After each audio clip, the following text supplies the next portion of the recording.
This episode of the Amateur Traveler Podcast is sponsored by Smart Travel, a new podcast from NerdWallet. You know, the one friend who always finds the best travel deals, picks the right cards, and somehow ends up in first class for the price of coach? Smart Travel is like that friend, but in podcast form. They cover all things travel finance, like how to use AI to plan a trip that doesn't optimize you into a 6-hour layover, how to survive and even save on holiday travel, even if you're booking late. Oh, I need that one. And standby and last minute travel plays that actually work without living at gate C23. And Smart Travel does that all with a little bit of humor and a lot of travel smarts. I am not the expert on these kind of questions, and one of the places I go to find my answers is NerdWallet. Upgrade trips, not bills, with NerdWallet. Follow Smart Travel wherever you get your podcasts. And thanks to Smart Travel and NerdWallet for sponsoring this episode of Amateur Traveler. As the air gets crisp and the holidays get closer, your wardrobe needs to get warmer. It's time to go back to Quince and get those layers, sweaters, outerwear, and everyday essentials that feel luxurious, look timeless, and make holiday dressing effortless. We've been talking about Quince for a while here. I've told you how much I love their pants for travelers. What is your favorite item that you've got from Quince? Let me know. Is it their $50 cashmere sweaters, their Italian wool coats, or something else? By working directly with ethical top-tier factories, Quince skips the middlemen and offers prices 50% less than similar brands. Which Quince pieces have become your go-to layers for the holiday season? Quince has something for everyone on your list. What pieces are you loving right now, whether for gifting or for yourself? Step into the holiday season with layers made to feel good, look polished, and last from Quince. Perfect for gifting or keeping for yourself. Go to quince.com/traveler for free shipping on your order and 365-day returns. Now available in Canada too. That's QUINCE.com/traveler to get free shipping and 365-day returns.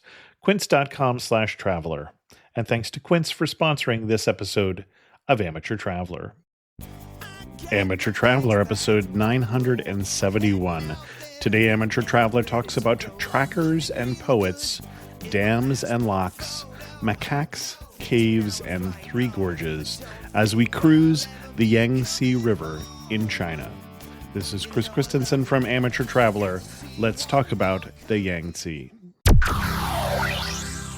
This is another solo episode of The Amateur Traveler talking about my cruise that I went on in China recently.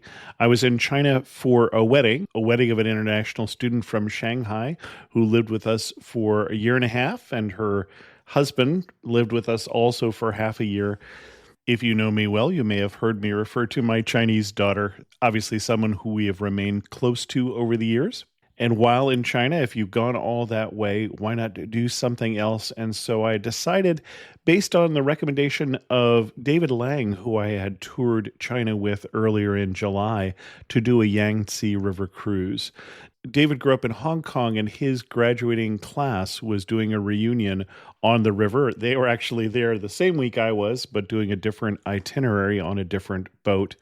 I was going upriver and he was going downriver, so at some point we could have crossed and waved had we only known. This did not start out as a sponsored trip, but basically as a trip that I was paying for with my money. But it changed a little bit along the way because the director of China Tourism Board, Director Wu, who I had traveled with also in July, learned of my trip and let the cruise line, Victoria Cruises, know that I was coming, and they rolled out the red carpet. They upgraded my cabin to one of the 2 suite cabins on the boat. We'll talk more about that later. And then also paid for all my excursions and gave me some other upgrades that I'll talk about when we talk about life on the boat. But thanks to Director Wu, and then also thanks to Victoria Cruise Line for making the cruise even more special than it would have been. So let's talk a little bit about what the Yangtze River cruise is. This is something that for me is one of those bucket list cruises. my top cruises that it seems like everybody should think about if you're interested in a river cruise would be the Amazon, which I did this year, the Rhine, the Danube, the Nile, maybe the Mekong River, and then the Yangtze in China. And this is the world's third longest river system. So it is 6,374 kilometers or 3,961 miles long, going from the Tanggula Mountains of the Tibetan Plateau all the way out to the eastern shore of China near Shanghai. If you're from the U.S., as I am, that's about 100 kilometers longer than the Missouri and Mississippi River system, or about 60 miles. A significant portion of the Chinese population live along this river or in the river valley of the Yangtze. It's also one of the two places here and on the Yellow River where the Chinese civilization really got started. So very significant to the history of China as well as to its current and growing prosperity. It's the fifth largest river by volume. It drains quite a lot of China. And the name of the river is not the Yangtze River. That's one of the first surprises that I learned on this cruise. So the name that we use in English, the Yangtze, comes from the Yangtze Jiang, which is the Yangtze River, but that was the name really only for the river near the mouth of it. And when the Europeans came to China, they obviously came by boat, and so they were near the mouth of the river, and they said, what's the name of this river? And they were told Yangtze. And that is true for that portion of the river. But the whole river is known in China as the Long River, or Changjian, because it is a long river, a very descriptive name. I was doing an upstream cruise. I did not cruise the entire length of the river. That would take quite a while, and it's not navigable the entire length, obviously. And I was doing it from Yichang to Chongqing, and I was doing it, as I mentioned, with Victoria Cruises aboard the Victoria Sabrina. And my plans for this episode are this introduction, which is now done, and then to talk about getting to Yichang from Shanghai, to talk about the day-by-day experience on the boat of what you do on the cruise, including some of the optional activities which I was able to do, and then talk about life aboard the boat, and then also some of the logistics of traveling solo in China, apps you need to have, and practical advice, and then wrap it up at the end. So I was doing this trip solo. My wife was not with me, and unlike a press trip, I had no handlers and no one who spoke Chinese except for that period of time that I was at the wedding, obviously. I arrived in Shanghai, got into a DD, a local rideshare, to get to the hotel I needed to go to, did the wedding for a couple days, and then again hopped in a DD, went to a hotel by the Shanghai train station, and then came out to Yichang on high-speed train.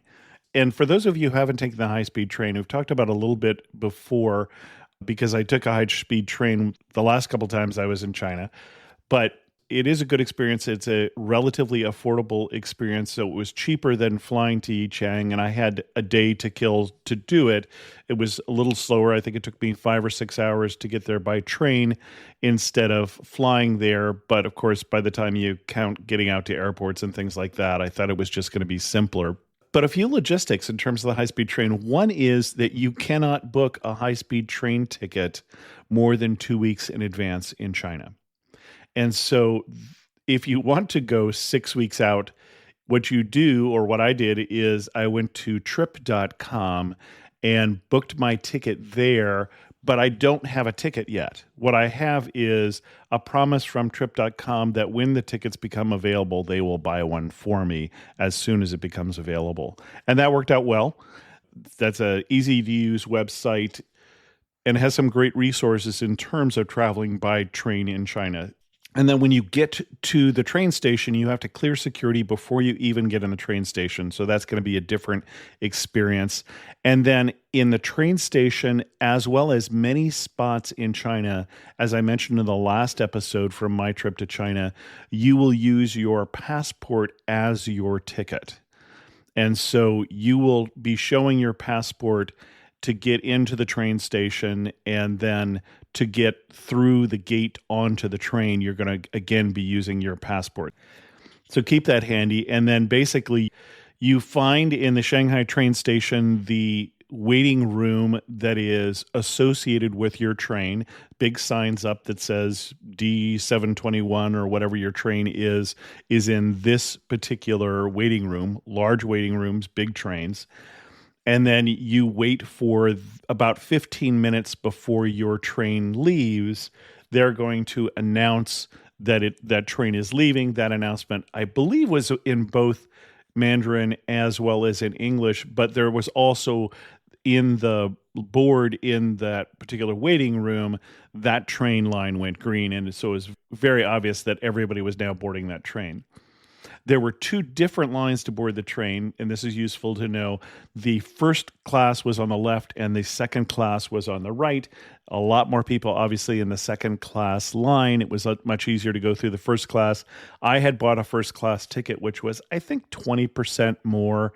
And just in general, there are a lot of people in China, and if you get a choice between a first and second class experience, it is generally useful to pay the extra money to get the first class experience, not just because it's going to go smoother, but because when people queue in China, it reminds me a little bit of the last call for alcohol at a wedding with an open bar. There's a little bit more pushing and shoving than you would have if you were queuing, for instance, in the United Kingdom. In the high-speed train, the first class has 4 seats across, and in the same with the second class has 5 seats across. So both are comfortable, but the first class is a better experience.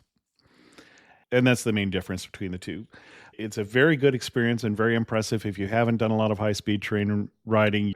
You're paying attention to whatever you're doing, and you look up, you find out that you're traveling 245 kilometers an hour or almost 150 miles an hour, and you really can't tell.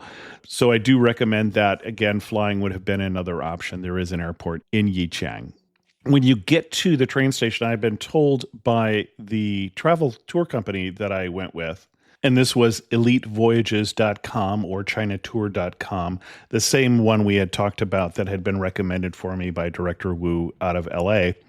I'd been told by them that when you get to Yichang, you go to the tourism window and you present your passport, and they give you a pass for a bus that will take you to the port where you're going to get on the boat. The only trick there is there are 2 tourism offices right outside that train station. One is the obvious one that you're going to see just as you go outside. And then if you go all the way to the right in the parking garage on the first floor, there's another tourism office. It's for the luxury cruises, and that's where you present your passport. I had a conversation with the woman at the first office who spoke no English. Her tourism charades were right on, though. She did give me the go to the building name P and go to the first floor, although I did not get it. That's more my fault than hers. But we broke out our translation apps and quickly figured out where I needed to be. I showed my passport. I got my voucher. I was told in English that I needed to wait till about 4 o'clock, but then they called the buses only in Mandarin. And so I had to go up and say, hey, what's going on? About 45 minutes later, and they wrote on my ticket what bus I needed to go to and told me it was out there. So you get on the bus with everybody else going through all the different tours, all the different cruises that are leaving that day from Yichang. It isn't just one boat, there's multiple boats.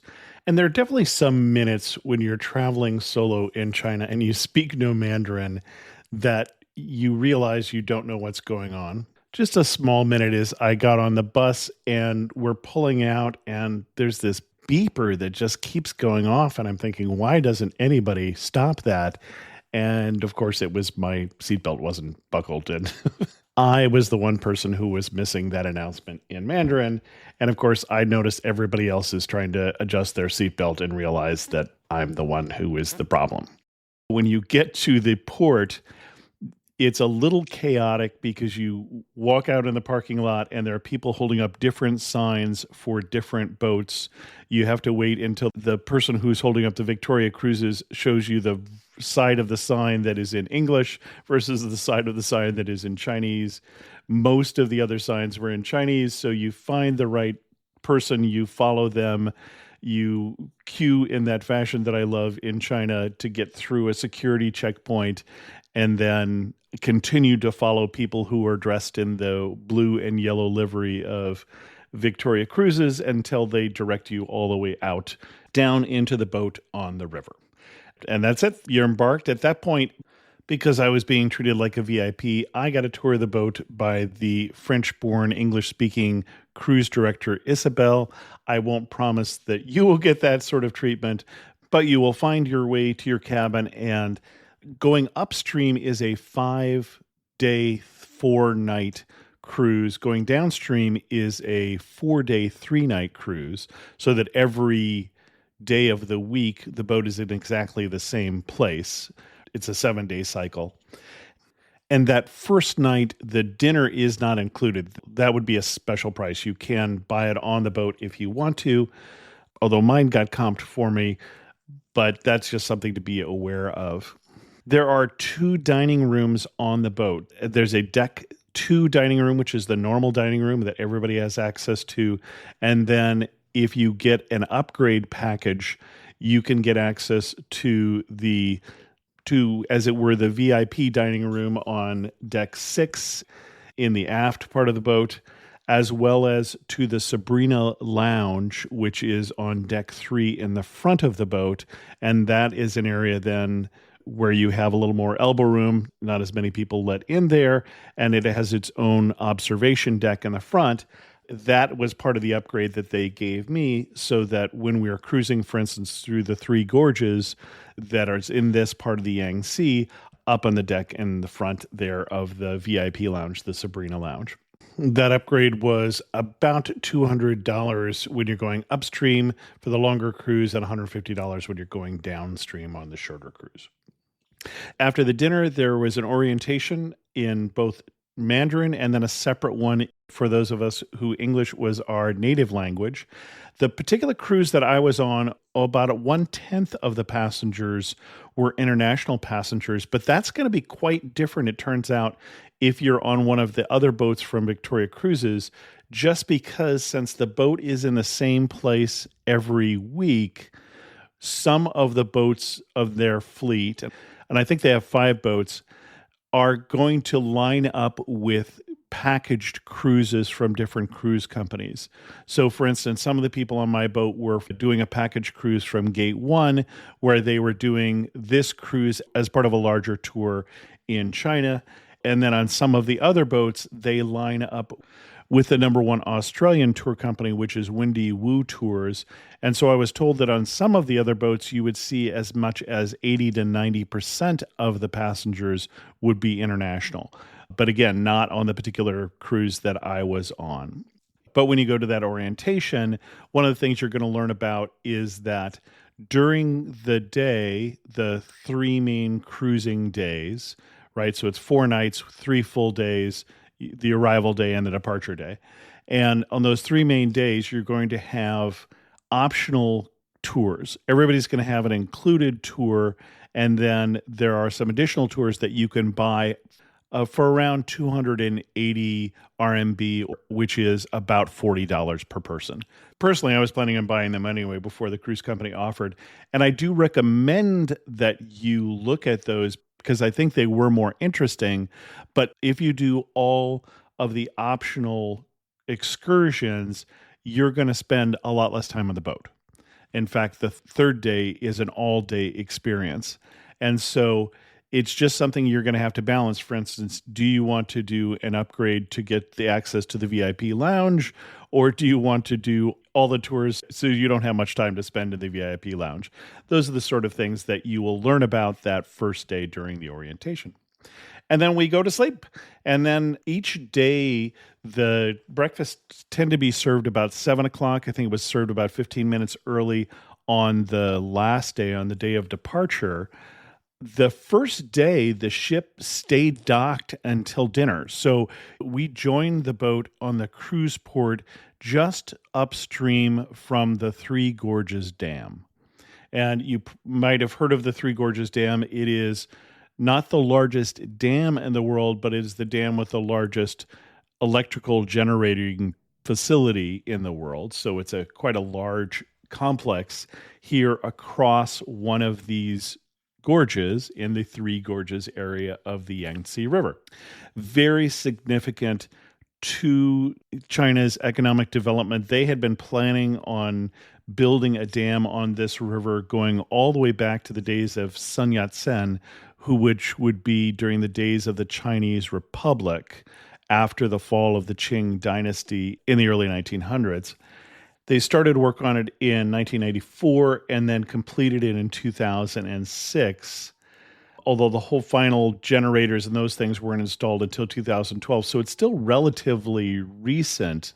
And it was a significant project, not just because of the building of the dam, but because the water level in these gorges is now another, I think it's 100 meters higher than it used to be before, so significantly deeper. They displaced 1.4 million people. That was obviously difficult to do, not just expensive to do, but you can imagine if your family had lived in this area for generations, that you might not be interested in moving. My understanding is that for a lot of the young people, it was actually a real positive thing, because one of the guides we talked to said that where they lived, they would have to walk 4 or 5 hours to get to a school. Where they relocated them, there were schools available, hospitals, and all sorts of more services and jobs and those sort of things. So it was good opportunity for a lot of the young people, but the older people, it was much more difficult to move away from where your ancestors used to live. And even more significantly, because the minority population from this region used to bury their dead along the gorge cliff walls in hanging caskets. And so they actually had to remove and move a lot of these caskets of where your ancestors were. And we know that in China, your ancestors traditionally has been a very important thing. But one of the reasons they did it is there were another 14 million people downstream who were in the floodplain of the Yangtze River. Downstream from the Three Gorges Dam, there are still levees along the river because the river would flood very regularly, causing great loss of life and property. That's one of the reasons they built the dam, was for the flood control as well as the power, as well as navigation. Navigation it used to take from Shanghai up to Chongqing, where we ended our cruise, in the days before powerboats and before the dam, 45 days, and you would have to pull your boat up the river.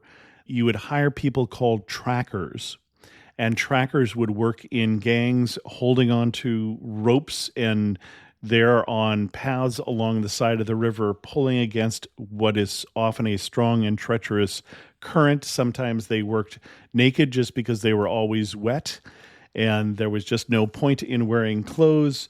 And these trackers were doing what Stephen, our tour guide, called, and I don't know if you've ever heard Chinese workers being called coolies, but that comes from Chinese meaning bitter work. And that's the kind of work that this was. Didn't pay very well, was hard physical labor.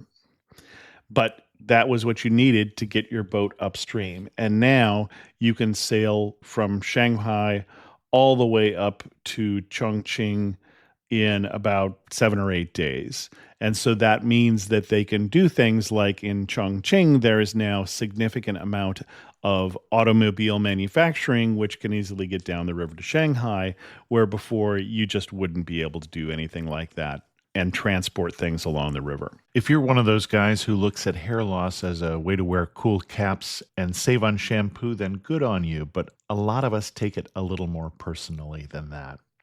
It makes us feel like we're getting old and less attractive. If you're trying to figure out what actually works, through HIMS, you can get to clear solutions, expert guidance, and online process to take the confusion out of care. HIMS offers convenient access to a range of prescription hair loss treatments with ingredients that work. Doctor-trusted ingredients can stop further hair loss and regrow hair in as little as 3 to 6 months. For simple online access to personalized and affordable care for hair loss, ED, weight loss, and more, visit hims.com/travel. That's hims.com/travel for your free online visit. hims.com/travel. Individual results may vary based on studies of topical and oral minoxidil and finasteride. Featured products include compound drug products which the FDA does not approve or verify for safety, effectiveness, or quality. Prescription required. See website for full details, restrictions, and important safety information. And thanks to Hims for sponsoring this episode of Amateur Traveler. You're standing on the beach when you notice something strange. The horizon doesn't look right. At first, all you can see is a thin white line. Then the line starts to rise. You realize it's not the horizon at all. It's a 30-foot tall wall of water, and it's racing straight toward you. What would you do? On the day after Christmas in 2004, a 9.1 magnitude earthquake hit off the coast of Indonesia, triggering a devastating tsunami. It struck Thailand without warning, no alarms, no cell phone alerts, no evacuation. In this season of Against the Odds, experience one of the deadliest natural disasters in history through the perspectives of those who did everything they could to survive. Follow Against the Odds on the Wondery app or wherever you get your podcasts. You can binge on all episodes of Against the Odds, Tsunami in Thailand, early and ad-free right now on Wondery Plus. And I tell you all that because the very first day of the cruise is all about the dam and all about the local people. So the optional excursion that I did was to what is a cultural version, a tourist version of a traditional village. And I say a tourist version because you go there and there's going to be singing and dancing shows and people who are greeting you in costumes and shops that are selling souvenirs. They're also selling orange juice, by the way, because this area is known for its oranges all through the year. Lots of different style of oranges are available here. But they're holding up a bottle of orange juice and saying, water, water, which it's not. But also they're going to put on a play, which is a reenactment of the crying song that local brides would do, where they would cry for a month before they got married. Now they've reduced that to 3 days, but it was a ceremony, as it were, to mourn for your loss of your family and having to move away, and also the uncertainty of arranged marriage. But they reenact that as a show for you as a tourist. And then you also are hiking up this narrow gorge. All of the activities, all of the optional activities were fairly active. There was a fair amount of steps involved in hiking up this gorge. You hike up this gorge, you see the beautiful landscapes, waterfalls up there, and then you hike to the top and get to Monkey Mountain and see macaques, which are indigenous to the area. So it was quite an interesting, very touristy again, but I enjoyed the visit here to this tourist version of a native village. They tried at one point to point to the mountainside and show me some of these hanging coffins. At this point in the trip, I did not see them. I could not spot what they were trying to show to me. I was able to see them later on. And then the main tour of the day that everybody could go on was a visit to the dam. Now, not a visit inside the dam like when you go to Hoover Dam in Nevada, but you go to first a tall hill. You take outdoor escalators up to the top of the tall hill to get a great view of the locks and the dam. There are a set of 5 locks with one set going up and one set going down that large ships could take to get up to the reservoir for the dam. In fact, there are some cruises that start below the dam and even go all the way to Shanghai. David Lang, who I mentioned, his cruise started where mine ended and then went all the way down to Wuhan, which is downstream from the dam. But most of the cruises start above the dam. The other optional segment that you could do that day, which I did and I highly recommend, I wasn't sure how it was going to be, is for smaller boats, you can also do a ship elevator. And so this is a separate channel from the locks where, and I said smaller boats, I thought it was going to be a small boat, but we were on a ferry that had at least four decks on it and had hundreds of people on it. And you get in this one of these world's largest elevators where it lifts you, the boat, and the water you are in up to the height of the dam. And at some point, you're hanging out there in space where you're looking off the back of the stern of the boat, and it is hundreds of feet in the air. It's quite an interesting engineering marvel. And for somebody who's a geek like me, and actually everybody else I talked to who went on that tour, we quite enjoyed that experience. So I would recommend doing the optional ship elevator trip. And then basically that's the first day. It's all about the dam and the optional visit to the village. That evening is the captain's reception. If you've been on a cruise, you've probably seen this where they introduce the officers. Obviously, a lot of it is done in Mandarin and then translated into English as well. And there's the toast, as you would usually have.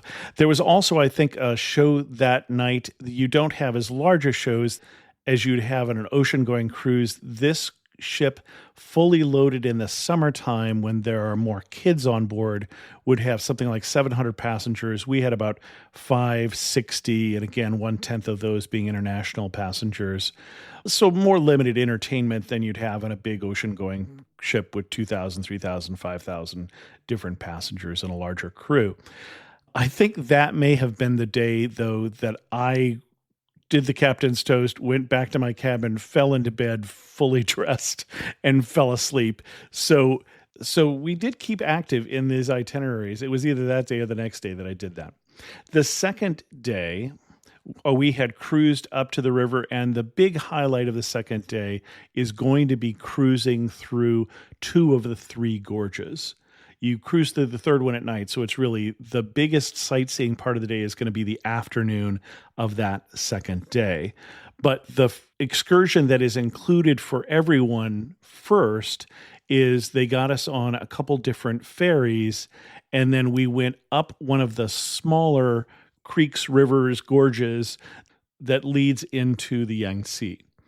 And you're going up what is karst landscapes. So if you think of Halong Bay or some of the famous coastlines in Thailand, that is a mottled limestone cliffs with caves in them, and then including some hanging caskets that were actually visible in this particular portion of the trip. That's the scenic cruise that you're doing that morning, again, that everybody is included on. It was a lovely passage. The whole trip we had good weather, but good weather here meant misty and foggy in the mornings and never really quite clear. A lot of landscapes disappearing into the distant mist. And so you start at one of the relocation cities, one of them very modern cities, and then go up this narrow canyon, see some of the villages that are still on the top, although now there actually may be a road that leads to the village from behind the hill, where before people would have to climb just tremendous amount of steps to get up to their village and then down to the river if they wanted to take a boat in and do any trade or things like that. So a very different life before the dam, before all of this was built. Again, and that was a lovely trip. But then the sightseeing trip in the afternoon, first they did a presentation. Stephen, one of our two English-speaking guides, English and Mandarin-speaking. Mandarin would be Amy and Stephen's native language, but they had both learned English on their own and had good English skills. They are guiding you. First, they did an audio video presentation in the main stage area about the Yangtze River, some of the things that I've told you already on the history, about the trackers, about how watching naked trackers used to be an actual tourist thing in the days when tourism had started and they hadn't built the dam yet, and the history of the people in the area. So they taught us that at that point, and then you go sail slowly through the gorges. And I say sail slowly. These boats only go 24 kilometers an hour. And so that is relatively slow. We're talking about 15 miles per hour, roughly. You sail up the gorges. You've got these karst cliffs, modeled, multicolored cliffs on either side. It's a very pretty landscape. And I'll have some pictures in the show notes of this. And then I'll also come out with a blog post, which will have even more of the pictures that I took. I took quite a few pictures. And then also, if you follow me on social media, for instance, Chris2X on Instagram, I'll be putting out here over the next month or so more of the videos from my trip that will show you what I was seeing. But that sailing really is kind of the heart of the Yangtze cruise experience here on that second full day. When you sail up through both of the two gorges, then the afternoon of that day, there are two optional excursions. And the two optional excursions, one was going to the highest point along the gorge and having the best view of the area. That actually sounded like it might be the most fun to me, but I didn't think it would be something that would translate as well to a podcast. And also because of the misty nature of the weather in these gorge area, I wasn't sure how well we were really going to get to see things. When you're high up, even when we were looking at the dam, everything is kind of misty in the distance. And so you're not getting great clear views of things. So I opted instead for a tour of the White Emperor City. And the White Emperor City is an island here just past the second gorge. And let me use the names here. The stream that we went up is the Shenong stream, and the first gorge we went through is the Wu Gorge, and that's the largest of the gorges. And the Chutang Gorge is the second largest, and both of those you went through with commentary, including at some point there is a poem by Mao that is carved into the cliffs. And it is something about the Chutang Gorge is the most beautiful gorge and only the bravest boatmen dare go in. Although Stephen's version of it was that it said, if you can read this, you're too close. So he had a sense of humor throughout his commentary. You see things like the Goddess Peak, that it's a small rock formation at the top of the gorge, and Swallow Caves, caves where swallows live, and lots of new bridges for trains and highways. I would say when you are in this area, and when you're in China in general, it is impressive how much effort is going into major infrastructure construction. For instance, when we end up in Chongqing, you'll look over to the side and you'll see one of those beautiful modern bridges that looks like a piece of art where there's the central pile and then it comes down almost looking like a harp. I don't know if you can picture what I'm talking about. And then if you look over the left, you'd see another one, and then there's another one in the distance and another one. They're just everywhere, these modern bridges, these high-speed rail lines, which are all elevated. Because this is a very mountainous region, all of the highways are elevated and are built through tunnels and viaducts, and there's a lot of work that has gone into this. And that is actually something you'll see all over China, but you'll see it quite a lot in this area. A lot of money was spent on redeveloping this area when they put the dam in. And then I started to say I was on the White Emperor City, and the White Emperor City goes back to the Three Kingdoms era. And the Three Kingdoms era is after the fall of the Han Dynasty, which was roughly 200 BC to 200 AD. And the empire splits into these three different kingdoms for another 60 years before there's another central dynasty. And during that time period, the White Emperor City was used by one of those kingdoms and was also associated with one of the exiled poets from that region, a very famous Chinese poet, and I mean famous in China. And the poet's name was Chu Yuan, and he served as a minister of state for the kingdom of Chu. And he was a patriot, and when the court fell into corruption and ultimately invasion, he despaired for his country and he threw himself into the river, the tributary of the Yangtze, to commit suicide. And the tradition says that the villagers who admired him raced in their boats to try and save him or recover his body. They were beating their drums and splashing their oars to scare away the fish and the evil spirits. And they threw rice into the river so the fish would not eat his body. And all of this inspired the Dragon Boat Festival that is still celebrated here in May and June. And in the Dragon Boat Festival, they also throw rice dumplings wrapped in bamboo leaves or zongqi into the river in remembering this poet Chu Yuan. So when you go to this city, it is an island, and all of the temples and the pavilions are at the top of the island. And so you have to hike up 300 or 400 steps. Again, I said a lot of these activities are active activities. This is definitely a trip to do after you do the knee surgery and recover than before. But you can hire a paladin. You can hire two strong men who will carry you up the steps. And so, fortunately, you're hiking fairly slowly because you're hiking to the right so that the left part of the steps is available for these men who are trying to get people up to the top in these sedan chairs. I did not think it would be fair for me to ask two Chinese men to do that since I probably weigh twice as much as either of them. That seemed like that would be a lot to ask. You are hiking slowly because of the crowds, and so I didn't think it was that bad a hike. But when you get to the top, so you'll find these pavilions at the top, and a lot of them have statues of this emperor and all the different ministers and such. And in most of the pavilions, during the Cultural Revolution, all of the statues were beheaded because this was obviously imperialistic and it was anti-communist and was the thinking of this, even though it happened, 1800 years before the communists came to power, except for one. There was one pavilion where the statues were original. All the other ones, the heads had been replaced, they had been restored, and you actually couldn't tell that they had been decapitated.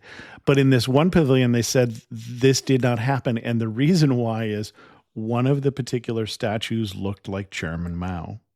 And so they did not think it was appropriate to decapitate the statues in that particular place. And so this area has beautiful Chinese gardens and these statues and these pavilions, and you can learn some of the history of this Three Kingdom period here. And they have displays of poems that are done in calligraphy style and carved into the stone. We went with an English-speaking guide. In fact, I was on an English-speaking tour that was only two of us. I was surprised that no one else came, but I think a lot of people went for that other activity, which was the view. And I thought it was very interesting. And then also you climb down from the top part of the island. You go through some koi ponds and some other beautiful areas. You have a small museum that has some of the original hanging coffins from the area. You would see what they were like and some explanation about that as well. And then there's a viewpoint where you can look back up the gorge that you've just come down in the boat. And that particular spot in the gorge there, right by the White Emperor City, the end of that second gorge, the Chutang Gorge, is the picture that is on the back of a 10 RMB Chinese note. And so you'll see a lot of people holding up their 10 RMB note and taking a selfie of them in front of this view that is on this note. It is that well-known view within China. If you don't have a 10, you could hold up two fives, but it's really not going to be the same experience. So you might want to have a 10 RMB note when you are standing in that spot if you want to take that classic Instagram picture. And that was really the second day. That night, there was the crew show. I would say that the crew talent show on a larger ship, you got a larger crew and you probably have a little more talent, but they were certainly putting their hearts into it for the Victoria Sabrina Crew Cabaret that evening. The fourth day, I think I mentioned that the optional tour is an all-day tour. So you have breakfast at 7:15, and then you get on a tour and leave almost immediately if you're doing that. If you're not doing that, if you're staying on and doing the regular excursions, there's a tour of the Shaojuanshan Cultural Park. And my apologies, I have these written in pinyin, meaning written in English characters, so I don't know what tones they are. So not only is there an inability for me to speak Chinese properly, but also if I don't know what tones I'm supposed to be saying this in, I might be using the wrong tones. But the Shaojuanshan Cultural Park basically is a relocated Ming and Qing era courtyards and carvings and buildings that have been moved to higher ground because of the construction of the dam. And so you go and tour this cultural park and see these historic buildings. And then normally there are two different tours that are optional, those whole day tours. The English speaking tour, which they didn't do because they didn't get enough people to sign up, would be to go to that cultural park and then to go to the Wuling Mountain, another gorge. It's really a slot canyon. I'll talk about that more in a little bit. But they didn't do that English speaking tours. Instead, they did what was normally the Mandarin speaking tour, but with an English speaking guide who was speaking both English and Mandarin. And I actually think that that was a better option potentially, especially having already done the White Emperor City. So I got a chance to see some of these historic buildings, not from the Ming and Qing eras, but from older than that. But instead, what the Mandarin tour normally does, it goes to the Snowy Jade Cave. So remember I said that this is all karst mountains, limestone mountains, lots of caves. When you were taking the boat up on that second day through that narrow gorge, you were seeing a cave that went kilometers into the hillside. This is one of those caves. It's not the largest cave I've been in, nor the smallest cave. And I'd say it's not the most spectacular in terms of stalagmites and stalactites, nor is it the least spectacular. It's a good cave experience if you like going into caves. It is all very easily paved, but a lot of steps. You're hiking up into the mountain. I think it's 300 steps up. It is not very cold. It was rather warm and humid, so you're getting a little sweaty as you're going up these steps. But along the way, you're seeing this particular sheet of translucent stalactites and these stalagmites over here that look like, and I didn't always hear what our guide was saying. Our guide wasn't the best at giving a guided tour in a cave. The problem being that only the 5 people around her would hear what she was telling us this was supposed to look like, and she wouldn't wait for the rest of the group. And it's a special skill, I think, to be able to give a tour in a cave, and she had some things to learn about that. But it's an interesting cave. Formations were interesting.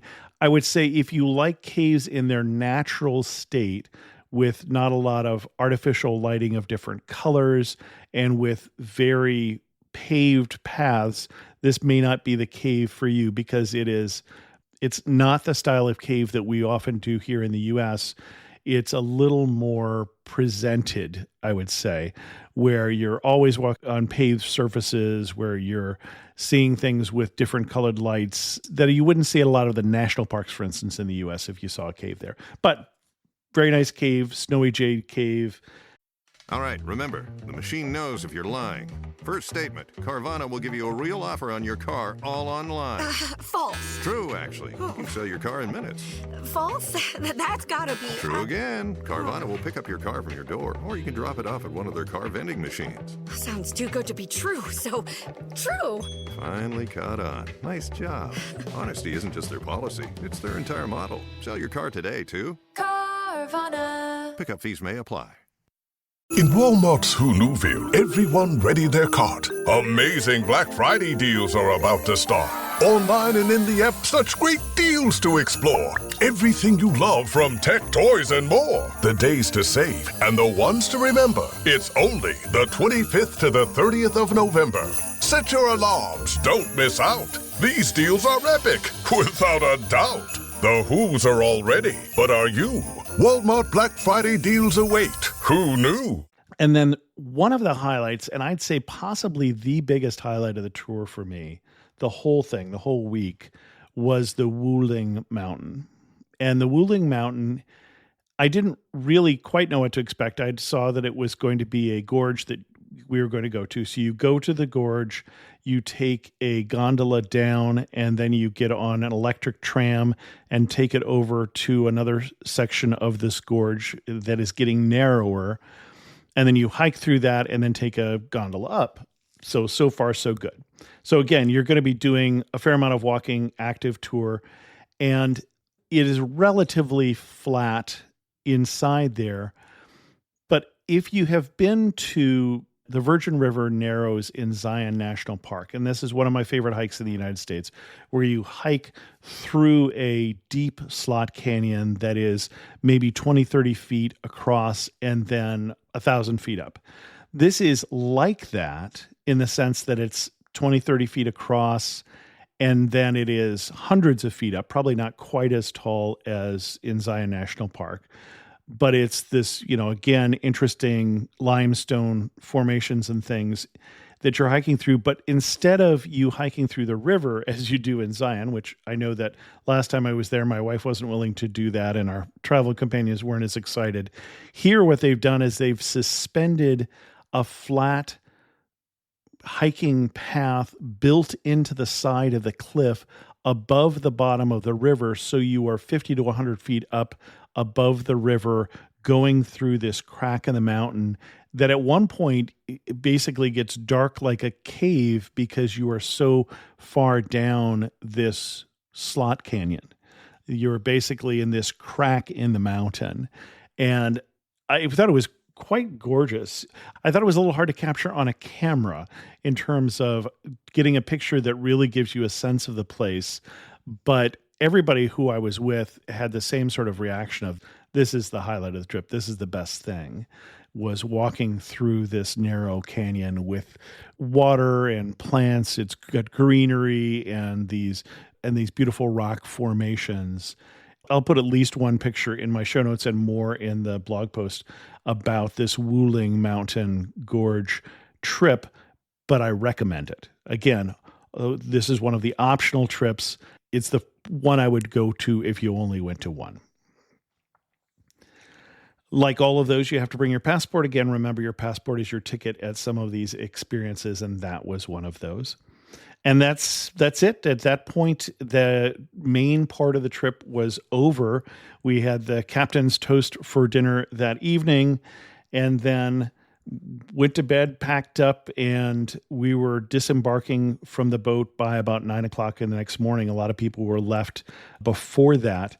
One thing I should say about where you disembark, which is Chongqing, when you embarked in the beginning of the cruise, you could either walk downstairs to get to the boat, or they had a kind of lift where you'd walk into an elevator and it would go down almost like a funicular to the boat. It wasn't that long. And so you didn't really have to walk down steps to be able to get to the boat. So in terms of accessibility, when you got on the boat, there were elevators at least up to the 5th deck. The main elevator didn't go up to the 6th deck. There may have been another one. I'm not sure. I was trying to do the stairs the whole time because I was eating well. And I find it just better to just keep doing the stairs all week when you're on a cruise. But when you get off at Chongqing, there is no escalator and there is no funicular like that. And you're quite far down in the river from the bank of this very mountainous city of Chongqing. And so I would say that I carried my suitcase up 5, 6, maybe 7 flights of stairs to get up to street level. Now, you could hire a porter to get your suitcase up, but you still have to get up those stairs. So again, there are portions of this trip that I would say are not suited for people who have accessibility issues. And so just know that ahead of time. They're planning on putting something into that dock area that would eliminate the need to climb all those stairs. But at this time, you do have to climb all those stairs. And also at the 3rd full day, that particular cruise dock, you also had to climb a couple flights of stairs to get up off of the river as well. So wear good shoes, and again, do it after your knee surgery, not before, and not something I would recommend for anybody who has real limitations in terms of accessibility. I did have a chance to do a little tour in Chongqing. It is a very modern city, and so there weren't a lot of... I was traveling with a member of the Victoria Cruises staff, and she was showing me to a couple of the sites, which included a monument dedicated to a victory over the Japanese that happened in this area, as well as the very modern office building where Victoria Cruises has their offices in Chongqing. That is their local offices, and a lot of their crew is from this city. And it's in a building that is made to look like Sales, that was built by the Raffles Group out of Singapore. Very modern mall at the bottom, office buildings, and expensive luxury housing in that building complex there. And then the oddest thing in terms of being a tourist attraction in Chongqing is we went to go see the monorail. And you probably have seen a monorail. If you've been to Disneyland, you've seen a monorail. But I've never seen a monorail being a tourist attraction. So when she said we were going to go see the monorail, it's like, okay, I don't know why we would do that, but all right. We got out of the van, and there are crowds of people waiting for the monorail to come into the station above us here. We're looking up at the hillside, and there's a station, and people are holding up their hands as if they're catching the monorail and taking Instagram pictures, or they're holding their mouths open as if they're eating the monorail. And there are vendors selling things to tourists, and it was just all tourists there to see the monorail, which is an interesting experience. I would have to say that is not something I expected. There are also some artwork on the wall, but really it was just there to see the monorail. So anyway, at that point, I went to the airport and started the long flights home. I said I'd talk about the shipboard experience. Some of the people that I traveled with, it was their very first cruise, and they didn't know what to expect on a cruise ship, period. So they were in a regular cabin, and I think they were disappointed. And cruise cabins tend to be a little on the small side. They tend to be smaller than hotel rooms. And I don't think anyone had told them that. They tend to also have metal walls. A lot of people recommend that you bring magnets to hold things onto the walls, like today's activity sheets and things like that. That's a very typical cruise cabin. And I peeked in the regular cabins. They all looked fine. They looked like a cruise cabin. And, go online and look at pictures of cruise cabins before you go on a cruise to get an idea what to expect. I was given an upgrade, and this would be a more expensive cruise cabin. It was twice as wide as a regular cruise cabin, with a sitting area and a bathtub and glass that frosted itself between the bathroom and the room. It's very nice. As far as regular cruise cabins go, this was definitely nicer than that. And all of the cabins had a balcony. I was told as I was introduced to the ship by the cruise director, Isabel, that it's a very Chinese experience. You're often parked right next to another ship. You might have to walk through somebody else's ship to get to your ship. And so you may wake up in the morning, open your curtains, and be looking into someone else's cabin. Just so be aware of that. And they will probably have their laundry hanging out to dry, a very Chinese thing to do. And they may also be standing there, not quite ready to receive visitors, let's just say. That is not something I experienced, but open up the window sometimes and see that there was a cruise cabin right there for somebody else's ship. The crew that I was interacting with generally spoke enough English for us to get by and get done whatever needed to be done.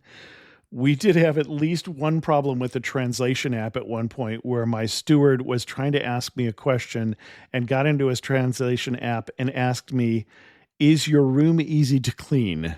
And I thought, well, I don't know. That's really something you would have to tell me.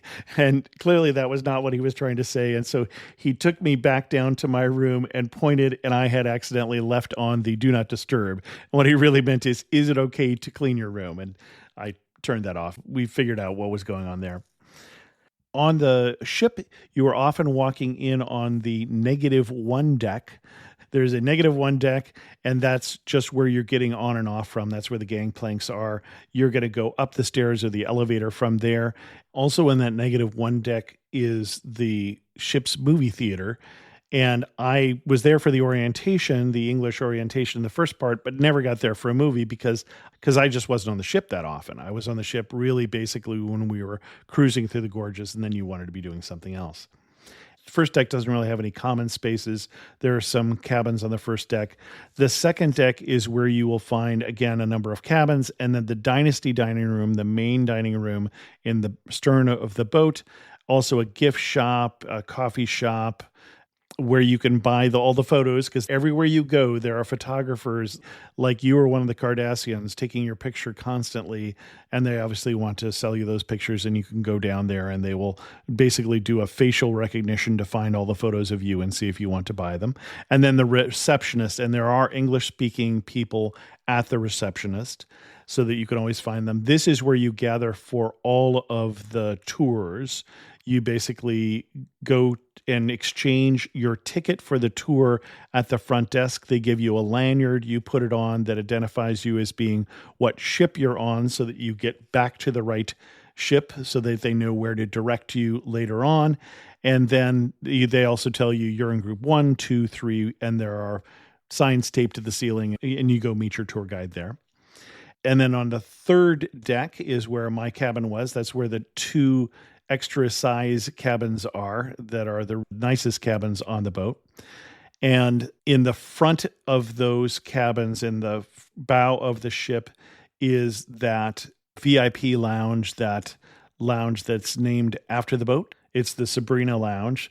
Just a nice area. It was my hangout area. I find that whenever you're on a cruise, it's nice to have an area that is outside your cabin where you can spend time. And that was a lovely area that, again, was part of that upgrade to get into that. And then in front of that was the open deck.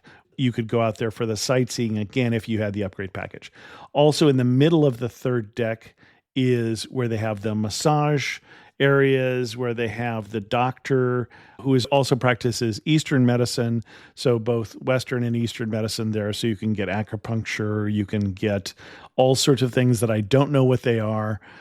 The more Chinese type things like hot pot foot therapy, traditional Chinese medicine, meridian massage, essential oil spa, which is more of a Western thing. So all of those things in terms of spa or medicine or acupuncture or things you would have here on the third deck in the middle of the ship.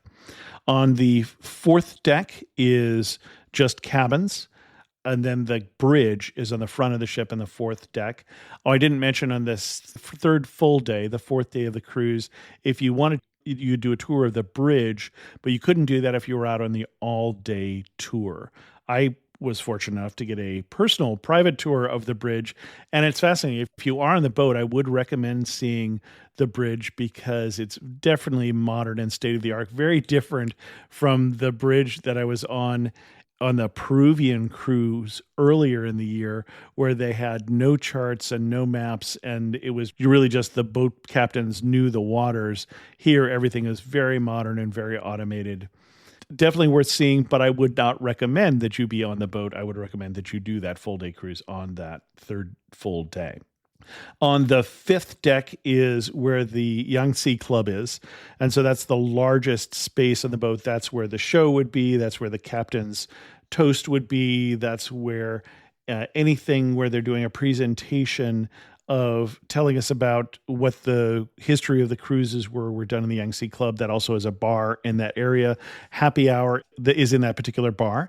A free happy hour drink is included in that upgrade package that they gave me, although I did not take advantage of it because it also included wine and beer at dinner, and I didn't need an extra drink. I was already tired enough.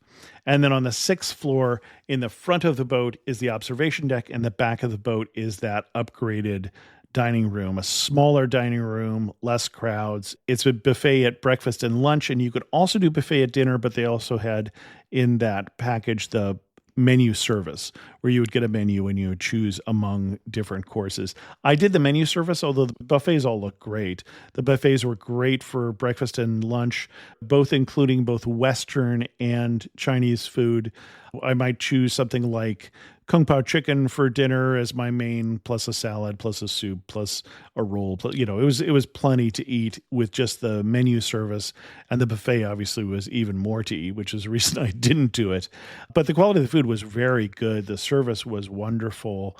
I really thought that all worked very nicely. I was very impressed with Victoria Cruises in terms of that, having been on other cruise lines especially. And that's the boat. That's life on the boat. It's a busy trip if you want it to be. I think of someone I ran into recently, actually, at the wedding I was at in Shanghai, who said their favorite cruise is something that has a lot of at sea days, so you can just spend time on the boat. This cruise is a little short from that point of view. And so if you want to see everything that you can see, you're not going to be spending as much time in the boat. So you're really just going to have to decide how much downtime do you want and what is too much to see and what's the right mix of things for you. There's also a game room I mixed on some floor there. I think that's on the third floor where you can play your mahjong or whatever. But I never saw anybody in there doing that. That was probably they were doing that while I was out on some excursion. And then I talked about logistics. So because I was arriving solo and I was spending some time by myself getting around, there are a couple different things that I would recommend. First of all, I have T-Mobile when I'm here in the US, and that means when I can go to more than 100 countries, and as soon as I get wheels down and I can turn on my phone, I get a text message that says, "Welcome to China. You have 5 gigabytes of free high-speed internet." And that works great. In fact, that gets through the Great Firewall of China. So with the T-Mobile, I could get to any particular service that I normally need to get to Facebook and Google and Instagram and all those things without needing a separate VPN software on my phone. But 5 gigabytes is not enough for me because of what I do. So I also did buy an eSIM. I think I got my eSIM through Saley. That worked well. I bought another one through somebody else that I never was able to turn on, so I won't recommend them. It's very useful to have Google Translate or some other translation app. Again, I used that a couple times very effectively. And then useful to have a currency converter app. I use XE, which just at least once you need to say when you get there, what is the currency, how many RMB to a dollar, about 7. And then when I was using the Saley SIM or when I was using Wi-Fi in a hotel room, I was using the Total VPN app. I tried using ExpressVPN, which is my go-to VPN. That was almost completely useless in China, and that's 2 trips that I've tried, and I won't be using it on the 3rd trip. Again, works well outside of China, does not work well at this time with the Great Firewall of China. Oh, inside the boat, the Wi-Fi is underpowered. So really, I didn't find that I could effectively use the Wi-Fi once people got on the boat. So I really did need my cellular coverage to get data to check email and things like that. And then if you go to China, you want to have an electronic payment app. I use Alipay, and you set that up with your credit card so that you can go into a shop and show a QR code and have people bill you or scan their QR code and pay them. And that included, there were a couple times where when I was doing that all-day tour to the gorge, I had to scan the QR code for the guide to pay her 10 RMB to pay for the gondola. For some reason, that wasn't included. So it's very useful to have an app like Alipay and have that set up before you get there, set up with your credit card. And then to get around, I mentioned I was using DIDI, a local ride-sharing app. And it's a little different because, for instance, the ride-sharing from the airport in Shanghai, I paid that ahead of time. But again, it's useful to have one of those apps where somebody knows where I am and where I can pay. And it also let me converse with the driver through the chat feature, even though the driver spoke no English and I spoke no or very, very little Mandarin. And so even before he picked me up, I could say, well, it's cut off where I should be standing. There were 3 different pickup locations inside the Shanghai airport, and he could text back, take a picture of where you're standing. I took a picture of the number 2 where I was standing, and he knew where to pick me up. And we could do all of that, even though we didn't have a language in common, all within the DD app.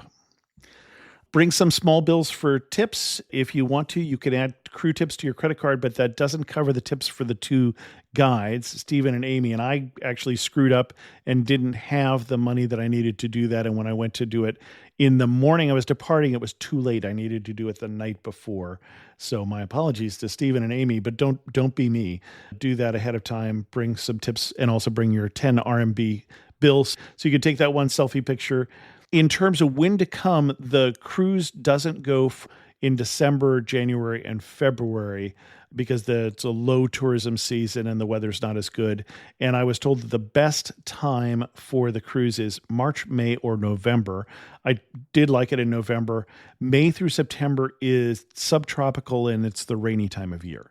They get quite a lot of rain here. And so if you want to do the trip without as much rain, that's probably the time to go. But you may get rain here. It is subtropical, but you don't want to come in monsoon season. Also, in the summertime, you're going to have more families and the ship is going to be just a lot more full. And also all of the different sites are going to be more full. So just take that in mind. And that was it. That was the Yangtze River cruise. I thought it was a fascinating experience, not just because of the landscapes and the history, but also doing it in a mostly Chinese experience, which was where I was, where a lot of things were going on around me, were being conducted in a language that I did not know. Again, if you do this in a different one of the same cruise line's ships, you'll get a higher percentage of international travelers. But I thought they were well set up to handle international travelers. I did not feel lost, but you just have to let some things wash over you sometimes and realize that it is a reason that we travel is for new experiences. In terms of the questions that I usually ask, you're standing in the prettiest spot. Where you're standing, what are you looking at? It would be that gorge that I talked about on the last full day. So that's the Wuling Mountain. And I just thought that was stunning. That was really the highlight of the trip for me. One thing that makes you laugh and say only in China. Well, first thing I think of is laughing at myself, who's, wondering why people don't turn off that buzzer that turns out that I'm the problem. But I would also say it's the queuing. You just really have to have patience with the fact that they queue in a rather aggressive fashion. Lean into that, don't take it personally. And then if I had to summarize the experience with 3 words, I would say karst. I'll use that for the whole karst mountains and the limestone cliffs and all of the caves and the things that are associated with that. Gorges, obviously. And then dam. The Three Gorges Dam is just such a major impact on this area that every conversation you have talking about the area comes back to the dam and the impact that it had, positive and negative, on the locals in this region of China. And that's my trip. Does it ever feel like you're a marketing professional just speaking into the void? But with LinkedIn ads, you can know you're reaching the right decision makers, a network of 130 million of them, in fact. You can even target buyers by job title, industry, company, seniority, skills, and did I say job title? See how you can avoid the void and reach the right buyers with LinkedIn ads. Spend $250 on your first campaign and get a free $250 credit for the next one. Get started at linkedin.com/campaign. Terms and conditions apply. Hi, I'm here to pick up my son Milo. There's no Milo here. Who picked up my son from school? Streaming only on Peacock. I'm gonna need the name of everyone that could have a connection. You don't understand. It was just the 5 of us. So this was all planned. What are you gonna do? I will do whatever it takes to get my son back. I honestly didn't see this coming. These nice people killing each other. All Her Fault, a new series streaming now only on Peacock. A special thanks to the patrons of the show who help support Amateur Traveler financially. This is my day job now, and I appreciate it. If you're interested in learning and how you can become a patron of the show, go to patreon.com/amateurtraveler. I have some thanks to make for new patrons and other news, but I think we're going to end this episode here because it's on the long side. If you have any questions, send an email to chris2x@gmail.com, or better yet, leave a comment on this episode at amateurtraveler.com. And as always, thanks so much for listening.